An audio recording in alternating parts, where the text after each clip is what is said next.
ఈరోజే బుధవారం వినాయకుడికి ఎంతో ప్రీతికరమైన రోజు. సంకటాలను తొలగించే ఆ వినాయకుడిని పూజించే విశేషమైన రోజు. ఈరోజు ఈ కథను వింటే చాలు, సమస్యలన్నీ తొలగిపోయి ప్రతి పనిలో మీదే విజయం కలుగుతుంది. మరి ఆ కథ ఏంటో ఇప్పుడు ఈ వీడియోలో తెలుసుకుందాం. ఒకసారి సూత మహర్షిని శౌనకాది మహామునులు ఇలా అడిగారు, స్వామి, తులసి పరమ పవిత్రమైనది, విష్ణువుకి ప్రీతికరమైనదే కదా. మరి ఒక్క వినాయక చవితి రోజు తప్ప మిగతా రోజులలో వినాయక పూజకి తులసి ఎందుకు పనికిరాదు అని అడిగారు. దానికి సూత మహర్షి చిన్న చిరునవ్వు నవ్వి ఇలా పలికారు, నాయనలారా, పరమాత్ముడి లీలలను గుర్తించడం ఎవరి తరము? ఆ పరబ్రహ్మ ఎప్పుడు ఏ నాటకం నడిపిస్తాడో దాని ఫలితమేమిటో ఆయనకు తప్ప అన్యులకు గ్రహించ సఖ్యం కాదు. నాకు తెలిసినంత వరకు, లౌకిక ప్రపంచానికి సంబంధించినంత వరకు ఒక కారణముంది. ఆ కథను చెబుతాను, శ్రద్ధగా వినండి అంటూ సూతుడు ఇలా చెప్పడం మొదలుపెట్టాడు. ఒకసారి గోలోకంలో లక్ష్మి, సరస్వతి, రాధల మధ్య గొడవ వచ్చి ఒకరినొకరు శపించుకున్నారు. ఆ శాప కారణంగా లక్ష్మీదేవి భూలోకంలో వృషధ్వజుడు అనే రాజుకు కుమార్తెగా జన్మించింది. ఆమెకు తులసి అని నామకరణం చేశారు. తులసి పుట్టినప్పటి నుంచే విష్ణు భక్తురాలై విష్ణువే తనకు భర్తగా కావాలి అనే సంకల్పంతో అతని అనుగ్రహం పొందడానికి వనానికి వెళ్లి తపస్సు చేయడం ప్రారంభించింది. ఆమె తపస్సుకు మెచ్చిన బ్రహ్మ ప్రత్యక్షమై, తులసి, నీ తపస్సుకు మెచ్చాను. నీవు శ్రీమన్నారాయణుణ్ణి వివాహం చేసుకోవాలని కోరి తపస్సు చేశావు. కాని ఈ జన్మలో నీ కోరిక తీరదు. ఈ జన్మలో నీకు విష్ణు అంశ సంభూతుడే భర్తగా లభిస్తాడు. అతడే స్వయంగా నిన్ను వెతుక్కుంటూ వస్తాడు. అతన్ని వరించి నీ జన్మను సార్థకం చేసుకో. మరుసటి జన్మలో అంటే కలియుగాంతంలో నీవు వైకుంఠానికి చేరి శ్రీమన్నారాయణుడి వక్షస్థల స్థానాన్ని అలంకరించగలవు అని వరమిచ్చి అదృశ్యమయ్యాడు బ్రహ్మదేవుడు. దీంతో తులసి సంతృప్తి చెంది నారాయణ నామస్మరణం చేసుకుంటూ తనకి కాబోయే భర్త రాక కోసం ఎదురుచూస్తూ ఆ మనమందే కాలం గడపసాగింది. కాలం ఇలా గడిచిపోతూ ఉండగా కొంతకాలానికి ఆ వనంలోనే ఉంటున్న మునీశ్వరులు కొందరు వినాయక వ్రతాన్ని చెయ్యాలి అని సంకల్పించుకున్నారు. ఆ మునీశ్వరులు వ్రతానికి కావలసిన సంభారాలన్నీ సమకూర్చుకుని మట్టితో వినాయకుణ్ణి చేసి తీసుకురావడానికి సమీపాన ఉన్న నదీ తీరానికి బయలుదేరి వెళ్లారు. వారు తులసి నివసించే కుటీరం ముందు నుంచే విఘ్నేశ్వరుడి స్తోత్రాలు పారాయణం చేసుకుంటూ నదివైపు సాగిపోతూ ఉంటే ఆ స్తోత్ర పారాయణం తులసిని విశేషంగా ఆకర్షించింది. అయితే అప్పటికే మునులు ఆ వనంలోనే చెట్ల మధ్య కనుమరుగై పోవడం వల్ల ఆ వివరాలు తెలుసుకోవడానికి తులసి వారి రాక కోసం కుతూహలంగా ఎదురు చూడసాగింది. మునీశ్వరులు నదీ తీరానికి చేరుకుని నదిలో పవిత్ర స్నానాలు ఆచరించి ఆ తరువాత వేదోక్తంగా నదిలో నుంచి మట్టిని తీసి వేద పఠనం చేస్తూ మట్టితో వినాయకుణ్ణి తయారు చేశారు. ఆ తరువాత వేద మంత్రాలతో ఊరేగింపుగా వినాయకుణ్ణి తీసుకుని ఆశ్రమ ప్రాంతానికి బయలుదేరారు. వారి రాక కోసం ఎదురు చూస్తున్న తులసి భక్తి భావంతో వారిని అనుసరించింది. మునులు ఆశ్రమ ప్రాంతంలో ప్రత్యేకంగా నిర్మించిన చలువ పందిరి కింద ఉచిత ఉన్నత ఆసనం మీద వినాయకుడి ప్రతిమను ఉంచి ధ్యాన ఆవాహనాది షోడశోపచార విధాన క్రమంతో వినాయక పూజ చేయడం ప్రారంభించారు. ఆ మునీశ్వరులు ఆ చుట్టుపక్కల నివసించే శ్రామిక జనులందరూ వినాయక వ్రతాన్ని చూడడానికి, పూజ తర్వాత తీర్థ ప్రసాదాలు స్వీకరించడానికి అక్కడికి వచ్చారు. అప్పుడు మునులు ఆ జనులందరికీ వినాయక తత్వాన్ని విశదం చేస్తూ ఒక ముని ఇలా అన్నాడు, నాయనలారా, వినాయకుడు సాక్షాత్తు ఆ పరబ్రహ్మ అవతారమే. విష్ణువు అంటే వ్యాపించినది అని అర్థం. అంటే సర్వత్రా ఉండేది. ఇందుగలడు ఇందు లేడని సందేహం వలదు. చక్రి సర్వభగతుండు అన్నట్లు ఆ విష్ణువే పృథ్వీ రూపాన్ని దాల్చాడు. ఆ ప్రకృతిలో పురుషుడైన పరమేశ్వర తత్వం చేరడం వల్ల పరబ్రహ్మ ఈ విఘ్నేశ్వరుడుగా రూపంగా అవతరించాడు. కనుక విష్ణువు ఇతడే, శివుడు ఇతడే, శివకేశవులకు మూలమైన ఆ పరబ్రహ్మం కూడా ఇతడే అని వివరించి చెప్పాడు. విష్ణువే విఘ్నేశ్వరుడు అన్న భావం తులసి మదిలో బలంగా నాటుకుపోయింది. బ్రహ్మ వరాన్ని అనుసరించి ఈ జన్మలో విష్ణు అంశ సంభూతుడు తనని వెతుక్కుంటూ వచ్చి వివాహం చేసుకోవాలి. తులసి అలాగే భావించి తానున్న స్థలం, సమయం, సందర్భం గ్రహించకుండా మోహావేశంతో పరిగెత్తుకుంటూ వెళ్లి విగ్రహ రూపంలోనే విఘ్నేశ్వరుణ్ణి సమీపించి, స్వామి, జన్మ జన్మలకు నీవే నా భర్తవి, నేనే నీ అర్ధాంగిని, నన్ను అనుగ్రహించు, వరించు, ఇదిగో నా వరమాల అంటూ తన్మయత్వంతో పూలమాల తీసి వినాయకుడి మెడలో వెయ్యబోయింది. మరుక్షణం వినాయకుడి అభయహస్తం నిజ రూపాన్ని దాల్చి మాల వేస్తున్న తులసి చేతిని పట్టి వారిస్తూ ఇలా అన్నాడు. ఆగు తులసి, మోహావేశంతో తొందరపడకు, నేను నీ భర్తని కాదు అని వారించాడు. విఘ్నేశ్వరుడి వరదహస్తం మాత్రమే నిజ రూపం దాల్చడం, మిగతాదంతా మృత్తికా రూపంలో ఉండగా స్వామి నోటి నుంచి మాటలు రావడం చూసి స్వామి మహత్తును కల్లారా చూసిన మునులు, భక్తజనులు ఆశ్చర్యపోయారు. కాని తులసి మాత్రం తన మోహావేశంలో నుంచి బయటపడలేదు. విఘ్నేశ్వరుడి విగ్రహంలో విష్ణువే ఆమె కళ్ళకు దర్శనమిస్తున్నాడు. స్వామి, నన్ను వారించకండి, జన్మజన్మల పుణ్యఫలం చేత మీకు అర్ధాంగినయ్యే భాగ్యం నాకు దక్కింది. ఆ అదృష్టాన్ని నాకు దూరం చేయకండి. ఈ జన్మకే కాదు, 7 జన్మలకు మీరే నా పతి, మీరే నా పతి అంటూ తులసి మోహావేశంతో వినాయకుడి మెడలో మాల వేసింది. ఆమె చర్య స్వామికి తీవ్రమైన ఆగ్రహాన్ని తెప్పించింది. వెంటనే స్వామి మూర్ఖురాలా అని చీత్కారం చేస్తూ మృతికా విగ్రహంలోంచి నిజరూపంతో విఘ్నేశ్వరుడు సాక్షాత్కరించాడు. తులసి వైపు ఆగ్రహంగా చూస్తూ స్వామి ఇలా పలికాడు. నీ ఉన్నత మోహావేశంతో విష్ణువుకి, విఘ్నేశ్వరుడికి తేడా తెలియకుండా రాక్షసంగా ప్రవర్తించావు. అసురుల ఆచార విధానంతో నన్ను వరింప చూశావు.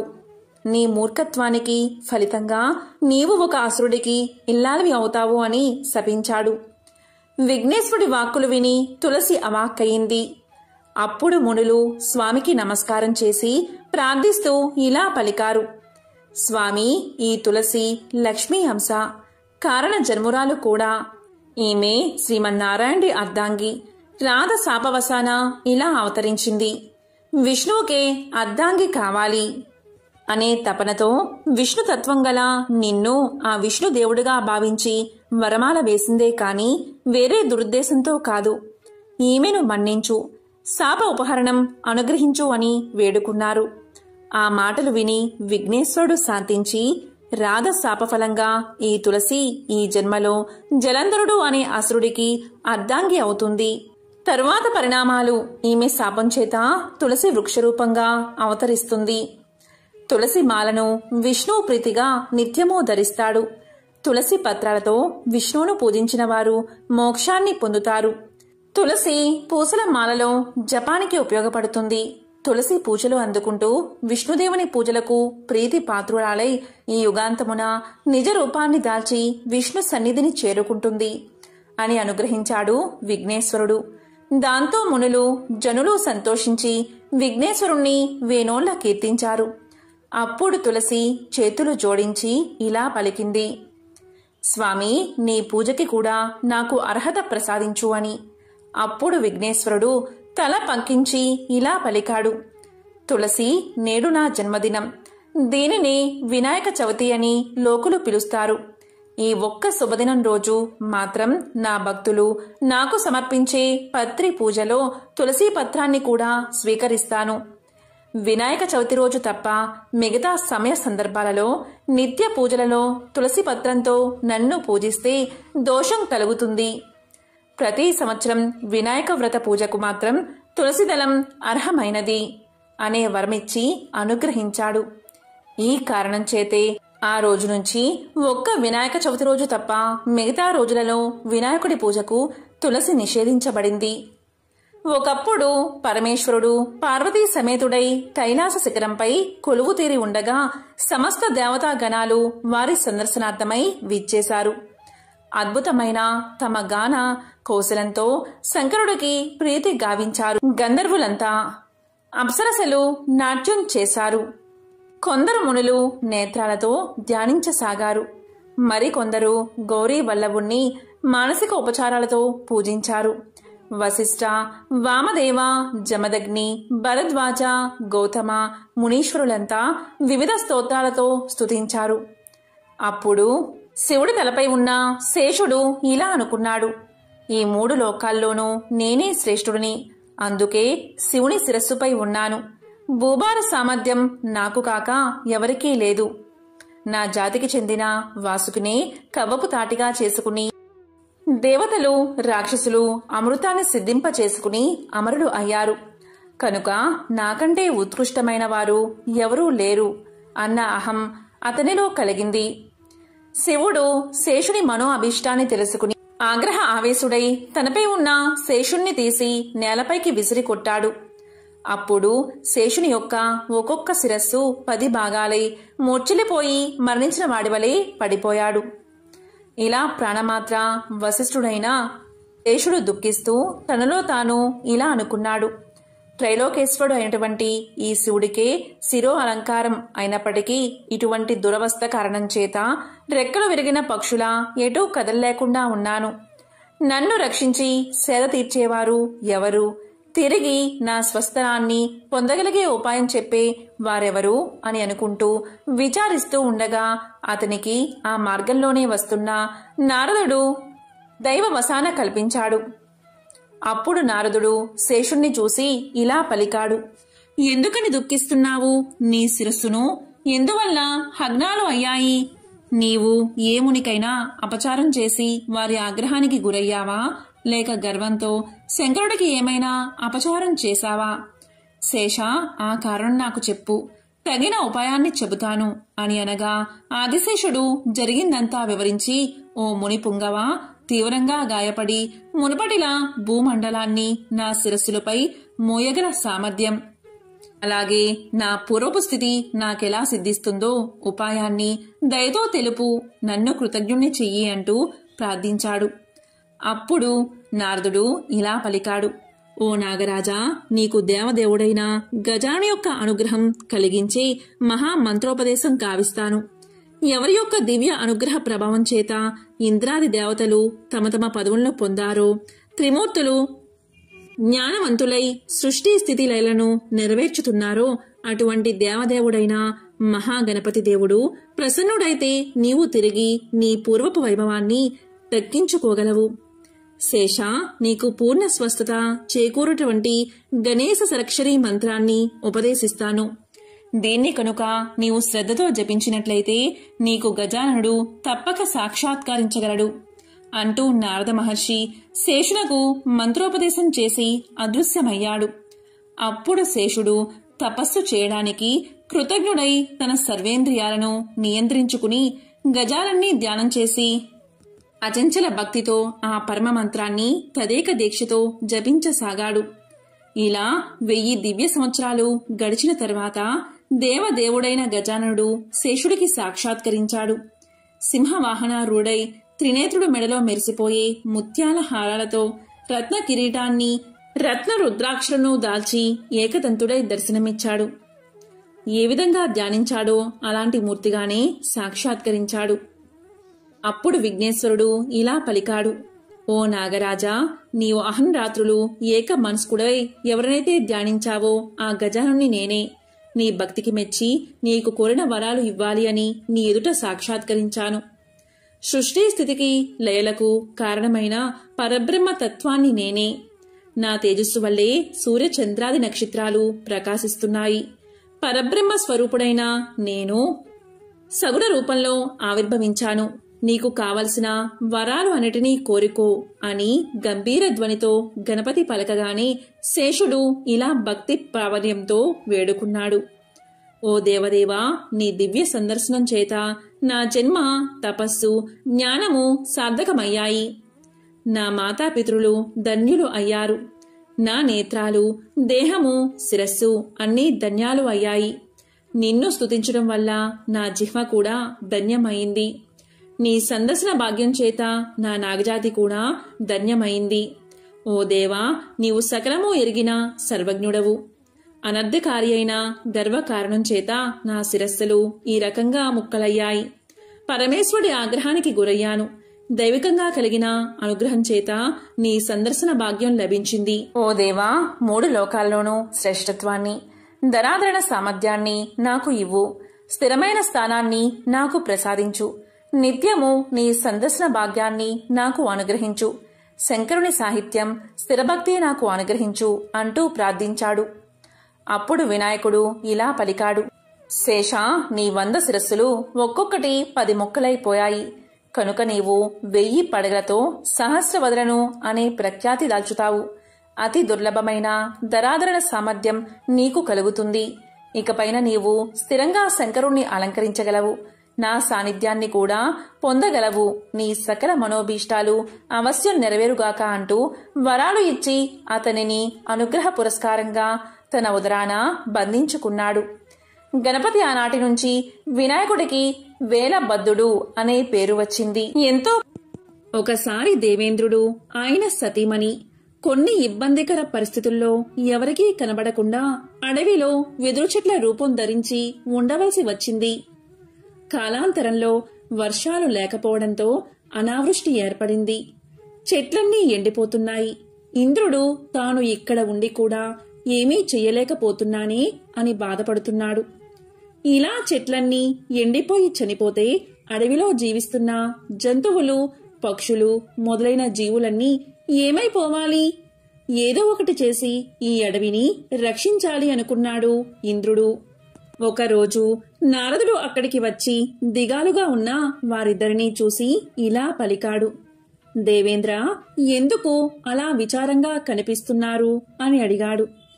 దానికి ఇంద్రుడు, నారద మహర్షి, మీకు తెలియంది ఏముంటుంది? అనావృష్టి కారణంగా నీళ్లు లేక చెట్లన్నీ ఎండిపోతున్నాయి. నేనుండి కూడా ఏమీ చెయ్యలేకపోతున్నాను అంటూ తన బాధను చెప్పాడు ఇంద్రుడు. అప్పుడు నారదుడు ఇలా పలికాడు. మహేంద్ర, విచారించకు. కష్టాలు కలకాలం ఉండవు కదా. మీ కష్టాలు తీరి మీరు అమరావతి వెళ్లే రోజు తప్పకుండా వస్తుంది. కొంతకాలం ఓపిక పట్టు అని ఓదార్చాడు నారదుడు. అప్పుడు ఇంద్రుడు ఇలా పలికాడు. మహర్షి, నేను నా గురించి బాధపడ్డం లేదు. నేనిక్కడ ఉండి కూడా నాకు ఆశ్రయం ఇచ్చిన ఈ అడవికి ఏమీ చెయ్యలేకపోతున్నాను. అదే నా బాధ అన్నాడు ఇంద్రుడు. అప్పుడు నారదుడు ఇలా పలికాడు. అగస్త్య మహర్షి నదీ సప్తకం నుండి కావేరిని తీసుకుని ఇటువైపే వస్తున్నాడు. కొంకణ దేశంలో దాన్ని వదిలి వెళ్లాలి అన్నది ఆయన నిర్ణయం. ఆయన్ని ప్రసన్నం చేసుకుంటే కావేరీ నది ఉత్తుంగ తరంగాలతో ఎగిసి పడుతూ ఈ అడవిలో ప్రవహిస్తుంది. ఇంకా అనావృష్టి ఉండదు. బాధపడుకు అని చెబుతూ ఇలా పలికాడు. ఇంద్ర, ఇది జరగాలంటే మీరొక పని చెయ్యాలి. పార్వతీమాతను ప్రసన్నం చేసుకోవాలి. ఆమె ప్రసన్నురాలు కావాలి అంటే ఆమె ప్రియపుత్రుడు గణపతిని పూజించండి. అన్నీ సక్రమంగా జరిగిపోతాయి. మీకు మంచి రోజులు కూడా వస్తాయి అని సలహా ఇచ్చాడు నారదుడు. దానికి ఇంద్రుడు, సచీదేవి ఒప్పుకుని నారదుని సలహా మేరకు గణపతిని భక్తితో పూజించారు. అనేక రకాల ఫలాలు తెచ్చి భక్తితో నైవేద్యం పెట్టారు. దేదీప్యమానంగా ప్రకాశిస్తూ గణపతి ప్రత్యక్షమయ్యాడు. సచీంద్రులు ఆయనకు ఆనంద బాష్పాలతో అభిషేకం చేశారు. సంతోషించిన గణపతి ఇలా పలికాడు. దేవేంద్ర, నీకేం కావాలో అడుగు అన్నాడు. అప్పుడు ఇంద్రుడు ఇలా అన్నాడు. గణాధ్యక్ష, మాకు ఆశ్రయం ఇచ్చిన ఈ అడవి అనావృష్టి కారణంగా బాధపడుతుంది. నీరు లేక వేడి భరించలేక ఇక్కడి చెట్లన్నీ చచ్చిపోతున్నాయి. పుష్కలంగా ఉండే నీటి ప్రవాహాన్నిచ్చి వీటిని కాపాడు స్వామి అని ప్రార్థించారు. అప్పుడు వినాయకుడు ఇలా పలికాడు. దేవేంద్ర, స్వర్గలోకమా, భూలోకమా, పాతాళమా, ఎక్కడ్నుండి జలధార కావాలో చెప్పు అన్నాడు. దానికి సచీ ఇంద్రులు, స్వామి పరమేశ్వరుడంతటివాడు అగస్త్య మహర్షి, ఆయన కైలాసం నుండి కావేరీ నదిని తీసుకుని వస్తూ ఉన్నాడు. అది చాలా పవిత్రమైన జలం, దాన్ని ఇక్కడ ప్రవహింపచేస్తే అడవంతా సంతోషిస్తుంది అన్నారు. ఆ మాటలు విని దేవేంద్రుడి కోరిక తీరుస్తాను అని చెప్పి అదృశ్యమయ్యాడు గణపతి. అప్పటికే కావేరీ నదిని కమండలంలో నింపుకుని కొంకణ దేశం వైపు బయలుదేరాడు అగస్త్యుడు. గణపతి కాకి రూపంలో అగస్త్యుడి కమండలం మీద వాలాడు. ఆ సమయంలో కొంచెం పరాకుగా ఉన్నాడు మహర్షి. కాకిని అదిలిచ్చాడు. అది పారిపోతున్నట్టు నటించి మళ్లీ తిరిగి వచ్చి కమండలం మీద వాలి కమండలాన్ని తన కాళ్లతో తన్నింది. అప్పుడు అగస్త్యుడి చేతిలోని కమండలం కింద పడిపోయింది. దానిలో ఉన్న నీళ్లన్నీ కింద ఒలికిపోయాయి. అయ్యో పరమేశ్వరా, నేను పడ్డ కష్టం వృధా అయిపోయిందే అని బాధపడ్డాడు మహర్షి. అంతలోనే కోపం వచ్చి కాకిని కొట్టబోయాడు. కాకి మాయమైపోయింది. ఆశ్చర్యంగా చూస్తూ అలాగే నిలబడిపోయాడు అగస్త్యుడు. అదే సమయంలో ఒక బ్రహ్మచారి వచ్చి నిలబడ్డాడు. అతడే ఇలా మాయవేషాలు వేస్తున్నాడు అనుకుని కోపంతో కొట్టబోయాడు అగస్త్యుడు. ఆ బ్రహ్మచారి పక్కకు జరగగా అగస్త్యుడి చెయ్యి అతడి తలకు తగిలింది. దొరకకుండా తప్పించుకుంటూ దూరంగా పారిపోతూ ముప్పు తిప్పలు పెట్టాడు ఆ బ్రహ్మచారి. కోపంతో వెంటపడ్డాడు మహర్షి. ఏమైనా సరే తన వెంట తెచ్చుకున్న పవిత్రమైన జలాన్ని పారబోసినా ఆ బ్రహ్మచారిని వదలకూడదు అనే నిశ్చయంతో ఆ బ్రహ్మచారి దొరకకపోతాడా అని చూస్తూ నిలబడ్డాడు మహర్షి. అదే సమయంలో శూర్పకర్ణం, లంబోదరం, ఏనుగుతల, ఎలుక వాహనంతో భవానీమాత కుమారుడు గణపతి తన గణాలతో సహా వచ్చి నిలబడ్డాడు. కాకి రూపంలోనూ బ్రహ్మచారి రూపంలోనూ తనను అల్లరి పెట్టింది గణపతి అని అర్థం చేసుకున్నాడు అగస్త్యుడు. వెంటనే పశ్చాత్తాపంతో ఇలా పలికాడు. అయ్యో గణాధ్యక్ష, వినాయక, నేనెంత అపరాధిని, ఎంత పాపం చేశాను. నా పాపానికి నిష్కృతి లేదు. అపచారం చేశాను. నన్నేం చేసినా పాపం లేదు. అవివేకంతో నిన్ను గుర్తించలేక కొట్టబోయాను. నన్ను క్షమించు అంటూ తలమీద ముట్టుకుంటూ ఏడ్చేస్తున్నాడు అగస్త్యుడు. అప్పుడు గణపతి చిరునవ్వుతో ఇలా పలికాడు. అగస్త్య, పొరపాటు ఎవరికైనా సహజమే. నీమీద నాకు కోపం లేదు. నీకేం కావాలో అడుగు అన్నాడు. దానికి అగస్త్యుడు, స్వామి, నేను చేసింది తప్పే. వివేకం వదిలేసి కోపంతో నీ తలమీద ముట్టాను అంటూ పశ్చాత్తాపంతోనూ బాధతోనూ తన తలమీద మళ్లీ మళ్లీ ముట్టుకుంటున్నాడు. కొంచెం సేపటికి తేరుకుని కిందపడిన కమండలాన్ని చేతిలోకి తీసుకుని శివార్చనకు కూడా నాకు నీరు మిగలలేదు అన్నాడు దిగులుగా. అప్పుడు స్వామి, బాధపడకు, శివార్చనకు నీరు నేనిస్తాను అని గణపతి తన తొండాన్ని చాపి కిందపడిన కావేరి నీటిని తీసి కమండలాన్ని నింపి అగస్త్యుడికి ఇచ్చాడు. మహర్షి ఇంద్రుడి కోరిక మీద అడవిని రక్షించడానికి ఈ నీరు తీసుకోవాల్సి వచ్చింది. అదే కావేరీ నీటిని నా తొండంతో నీ కమండలంలోనే పోసిస్తున్నాను. శివార్చనకు ఇది పవిత్రమైన జలమే. నన్ను తలమీద ముట్టానన్న బాధతో నిన్ను తలమీద ముట్టుకున్నావు. ఇప్పట్నుంచి ఎవరైతే నా అనుగ్రహం పొందాలని నన్ను పూజించేటప్పుడు తలమీద మొట్టికాయలు ముట్టుకుంటారో వాళ్ళని వెంటనే అనుగ్రహించి వాళ్ల కోరికలు తీరుస్తాను. నా తండ్రితో సమానుడువు. నీమీద నాకు ఎటువంటి కోపమూ లేదు. ఈ వరానికి నువ్వు అర్హుడవే.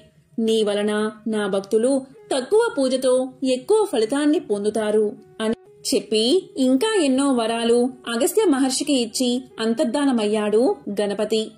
ఆనాటి నుండి ఎవరైతే గణపతి ముందు మోకరిల్లి నెత్తిమీద మొట్టికాయలు ముట్టుకుంటారో వారికి గణపతి యొక్క అనంతమైన అనుగ్రహ ఫలితం లభించడం మొదలయ్యింది. అప్పట్నుంచి అగస్త్యుణ్ణి తలుచుకుంటూ గణపతికి మొక్కేవారు అందరూ మొట్టికాయలు వేసుకోవడం ఆనవాయితీగా వస్తుంది. వినాయకుడు తర్పణ ప్రియుడు. గణపతికి 21 రోజులు బెల్లం పానకంతో తర్పణం చేస్తే తాము అనుకున్న పనులు ఎటువంటి విఘ్నము అవాంతరాలు లేకుండా సాధించగలుగుతారు. ఈ స్వామికి ఉండ్రాళ్ళు, అరటిపళ్ళు, పేలాలు, అటుకులు, బెల్లం, వడపప్పు, పానకం ఎంతో ప్రీతికరమైనవి. జిల్లేడు పూలతో గణపతిని పూజిస్తే కోరికలు నెరవేరతాయి. వినాయక చవితి నాడు వినాయకుడికి ఇష్టమైన సంఖ్య 21. ఆ 21 పత్రాలతో ఆయన్ని పూజిస్తారు. వినాయక చవితి నాడు మాత్రమే తులసీ దళాలతో వినాయకుణ్ణి పూజించాలి.